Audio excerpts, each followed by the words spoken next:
Hey, what's up? Joshua here. Daily video blog. Kind of a nice day for a short walk in Minneapolis. Today is going to be maybe a heavier video than usual. This morning I was driving into work and I was thinking about, geez, hold on, fire trucks.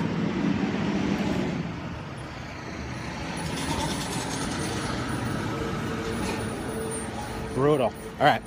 I was driving into work and I was thinking about something that happened a couple years ago.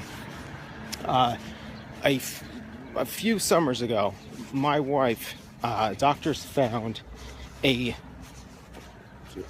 fairly big tumor in her leg, like in the muscle tissue in the thigh, and I think it was something like 2.5 inches wide by maybe 4 inches long. So it was like a section of a potato, basically. It was so big, and it had been there so long that at the time, my mindset was pretty much, there was no question in my mind that it was cancerous. Like that, even if it started out benign, it almost certainly had to be cancerous. And that at this point, my hope was, well, hopefully it's a stage 1 cancer and it hasn't spread to the surrounding tissue. Instead, it stayed contained to the tumor. And I had a fairly big kind of existential freak out. There would be the shock and horror of losing my wife and the mother of my child at the time. But there was also this sort of horror that not only would we have to deal with this like emotional trauma, but our lives would be completely turned upside down. We did not make enough money to handle someone losing their income. Our entire lives were organized around basically just getting by in the position that we were in. A big thing that gets thrown around now is the term anti-fragile. We were fragile, very, very fragile. So, as it turned out, it was not cancerous. It turned out to be an incredibly rare tumor that is never malignant. It is always benign. In fact, it's so rare that we didn't hear back about the biopsy for 2 weeks instead of what we expected to be 2 days, while they showed it to every cancer researcher at the teaching hospital. So that part has a happy ending. But I was thinking about this today, and I was thinking about the idea of getting too comfortable with just enough and not remembering how to be prepared for when things go south, when you hit that unexpected bump in the road, whether it be as dramatic as a tumor or a life-threatening illness, or as minor but still a massive hassle as a car accident and having to deal with totaling a car, not getting the full value back, and having to go see a physical therapist or whatever for months afterwards, or any number of things, even just a serious illness that's treatable, but that takes you or your partner out of action for however long, and that we very rarely tend to address those sort of realities and have contingencies for them. So what's more typical is we have some insurance and we think, okay, insurance, like if anything happens, insurance will cover this, which is, we all know insurance is bullshit and rarely covers anything. And then on top of that, insurance doesn't deal with finding someone to watch your kids while your partner is too sick to work or whatever.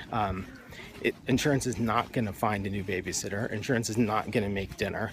All of a sudden, you, as the person who is still standing for the time being, has to deal with a whole bunch of new problems that you're not equipped to deal with at that moment, because your life was organized around, if everything is going well, then we're great. But the minute things get rocky, there's chaos and turmoil, and it goes well beyond, what would hopefully just be an emotional problem. It goes into a logistical, financial problem. The reason I'm thinking about that is because right now, I'm in a position where I make just enough. And bills are covered. There's a little bit of extra money. We're saving a little bit of money, but everything is like a little bit. It's like there's a little bit left after this. There's a little bit to put in savings.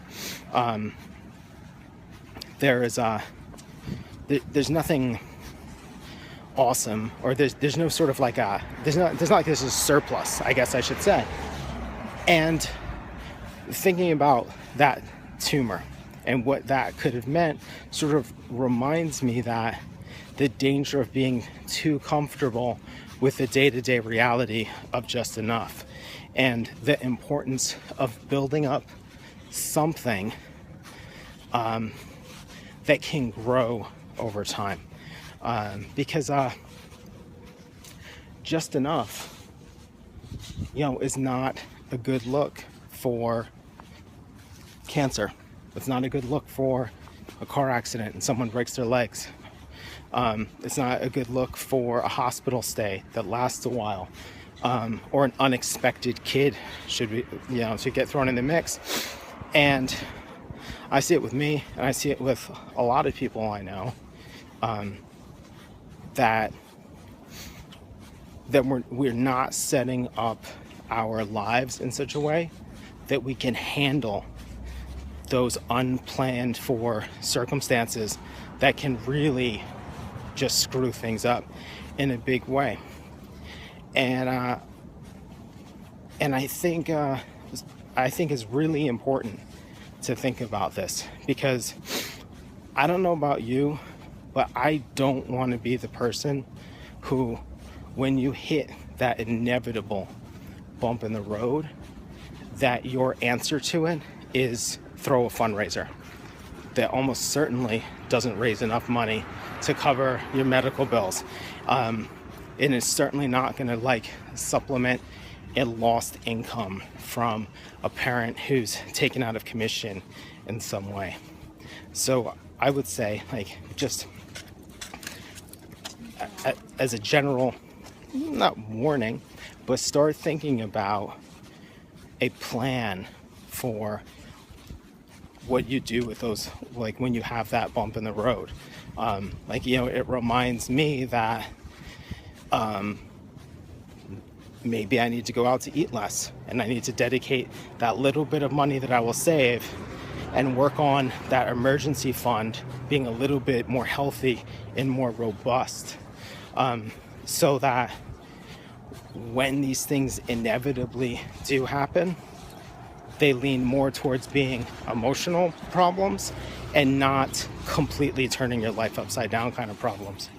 God, that was a fairly grim one, but I think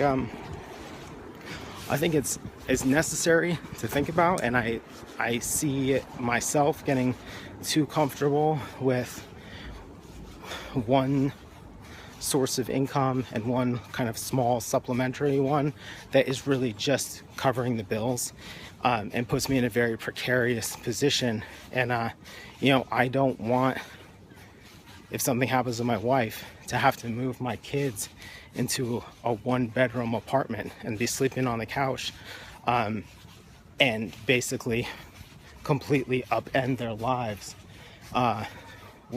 because something happened. All right, thanks for watching. Hope this was helpful.